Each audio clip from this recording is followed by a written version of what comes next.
Something that's often overlooked when we're talking about the calf, the ankle, and the foot is the deep posterior compartment. So that's your tibialis posterior, your flexor hallucis longus, and your flexor digitorum longus. These are the muscles that are deep to our calf, and they all run down to attach on the foot. So it's really important to get into these muscles with stretches and therapies from a clinical perspective.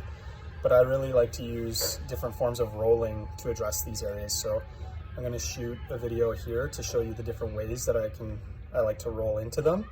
I'll be a little quicker in the video just so that you can get an understanding of what I'm trying to do, but I want you to spend more time with each of these different approaches. So here we go.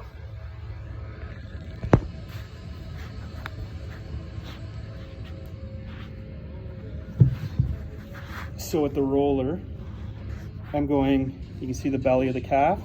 I'm going below the calf, and I'm crossing my other leg over to put more pressure on it. I'm rolling on the inside. So I'm on the inside of that shin bone. I'm not on the bone, just behind it. Going up and down, basically just below that calf belly down to above the sock line there, the Achilles tendon. It doesn't feel great. It feels pretty sore, but I know I'm in the right spots. So then I'll shift from being on the inside to the middle. And same deal, I don't have a set number of reps. I try to go by feel. So whenever I feel like I've really been able to work through. Now something as simple as crossing the foot over will put more weight on it, and bringing the foot back can help you to feel the muscle differently. So you want to try to work through it in different ways. Then I'll roll closer to the outside and I'll go up and down here. Okay, so that's how I do it with the roller. With a lacrosse ball, I'll go same principles. I'll try to do it on the ground. I'll cross one leg over. Now I'm trying to slowly, with control, roll back and forth. Maybe I'll pin it in a spot and just kind of nudge it back and forth, side to side a little bit. Okay, and I'll do inside, middle, and outside as well. Another way to do it with a lacrosse ball is to put the ball up on a yoga block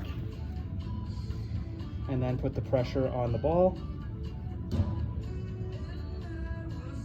Okay, so same principles, we'll go inside, middle, outside, and we're doing different lengths, different areas of the length of the muscle. So that's how I do it with the lacrosse ball. You can also go a step further and use the double lacrosse ball, and I'll do it on a yoga block, leg crossed over, and I'm lifting my body off the ground and I'm rolling back and forth, and I'm placing a little bit more emphasis on the inside, emphasis on the middle, emphasis on the outside, and I'll try to go at different areas of the muscle tendon and the muscle belly more so. Okay, and I'll work basically below where the bulk of the muscle belly is. Okay, and then lastly, we can use the rolling stick, and what you can do here is kneeling like so, and you can put pressure on it and really get into the inside, middle, outside, and trying to work through.